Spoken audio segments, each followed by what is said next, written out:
ఎన్నికల్లో ఫిరాయింపుల మ్యాటర్ మాటల మంటలు పుట్టిస్తుంది. కారు టీంను కాపాడుకునేందుకు ధర్మాసనం గడప తొక్కింది బీఆర్ఎస్. ఇక దీంతో కోర్టు నెల రోజుల గడువును పెట్టింది. అయితే ఇదే మ్యాటర్ ను సీఎం రేవంత్ అస్త్రంగా మారబోతుందా?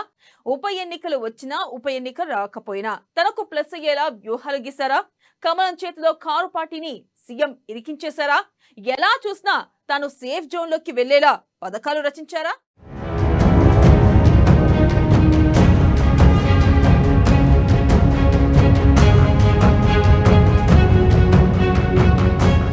బీజేపీ ఉచ్చులోకి బీఆర్ఎస్ పక్కా ప్లాన్ తో సీఎం రేవంత్ ఫుల్ హ్యాపీ. తెలంగాణలో హాట్ టాపిక్ గా మారిన ఎమ్మెల్యేల వ్యవహారం. బీఆర్ఎస్ నుంచి కాంగ్రెస్ లోకి కొందరు ఎమ్మెల్యేలు. పార్టీ మారిన ఎమ్మెల్యేలపై అనర్హత వేటు వేయాలని హైకోర్టుని ఆశ్రయించిన బీఆర్ఎస్. ఉప ఎన్నిక వస్తే కాంగ్రెస్ పార్టీ విజయం సాధించే అవకాశం. అనర్హత వేయకపోతే బీఆర్ఎస్ సెల్పీ విలీనానికి రేవంత్ స్కెచ్. పంతిని స్పీకర్ కోర్టుకు నెట్టిన ధర్మాసనం.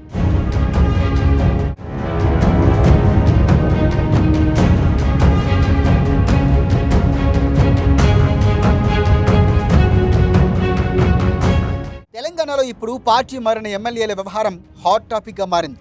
బీఆర్ఎస్ నుంచి కాంగ్రెస్ లోకి వెళ్లిన ఎమ్మెల్యేలపై అనర్హత వేటు వేయాలని బీఆర్ఎస్ ఎమ్మెల్యేలు హైకోర్టును ఆశ్రయించారు. పార్టీ మారిన దానం నాగేందర్, తెల్లం వెంకట్రావు, కడియం శ్రీహరిపై అనర్హత వేటు వేయాలని బీఆర్ఎస్ ఎమ్మెల్యేలు పాడి కౌశిక్ రెడ్డి, కేపీ వివేకానంద గౌడ్, బీజేపీ ఎమ్మెల్యే ఏలేటి మహేశ్వర్ రెడ్డిలు కోర్టులో గడప తొక్కారు. దీనిపై విచారణ జరిపిన హైకోర్టు పార్టీ మారిన ఎమ్మెల్యేల విషయంలో 4 వారాల్లో నిర్ణయం తీసుకోవాలంటూ స్పీకర్ కార్యాలయ కార్యదర్శికి ఆదేశాలు ఇచ్చింది. తాము చెప్పినట్లుగా 4 వారాల్లోగా నిర్ణయం తీసుకోకపోతే సుమోటోగా కేసు స్వీకరించి మళ్లీ విచారణ ప్రారంభిస్తామని హైకోర్టు స్ట్రాంగ్ గానే చెప్పింది.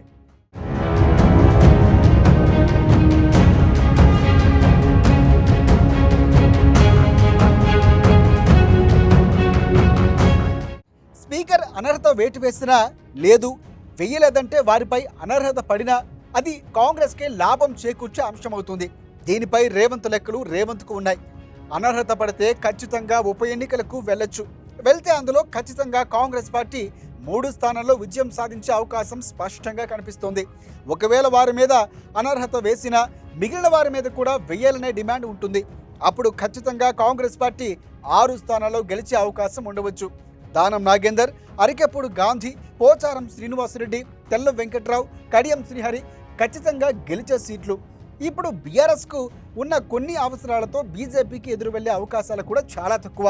తేడా వస్తే ఏం జరుగుతుందో ఆ పార్టీ అధిష్టానానికి ఒక లెక్క ఉంది.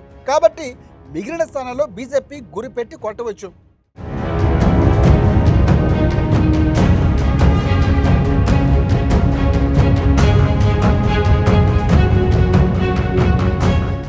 సీఎం రేవంత్ లక్ష్యం బీఆర్ఎస్ పార్టీ బలహీనపడటం. బీఆర్ఎస్ బలహీనపడితే వచ్చే ఎన్నికలకు కూడా తనకు ఇబ్బంది ఉండదు అనే భావనలో రేవంత్ సర్కారు ఉన్నారు. కాబట్టి 6 గెలిచిన రేవంత్ రెడ్డి బలం 70 అవుతుంది. ఇక ఎవరైనా పార్టీ మారేవారు ఉంటే వారిని రాజీనామా చేయించి తీసుకురావచ్చు. అదంతా పక్కన పెడితే అనర్హత వేటు వేయకపోతే బీఆర్ఎస్ పార్టీ శాసనసభాపక్షం మొత్తాన్ని కూడా ఒక దెబ్బలో విలీనం చేయడానికి రేవంత్ స్కెచ్ రెడీ చేసి పెట్టుకున్నారు. కాబట్టి నెల రోజుల్లో మొత్తం ఒక క్లారిటీ వస్తుంది. అనర్హత పిటిషన్ల విచారణ విషయాన్ని రేవంత్ కూడా సీరియస్ గానే తీసుకున్నట్లు ఏం కనబడట్లేదు.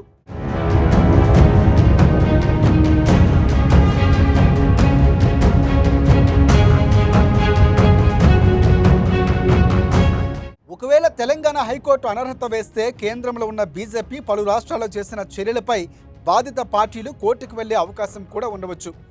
కాబట్టి వారిపై అనర్హత పడకుండా బీజేపీ తెర వెనుక రాజకీయం చేసిన ఆశ్చర్యం లేదంటున్నారు పలువురు. అనర్హత వేటు పడితే బీజేపీకి కాంగ్రెస్కి లాభం, పడకపోతే కాంగ్రెస్కు లాభం.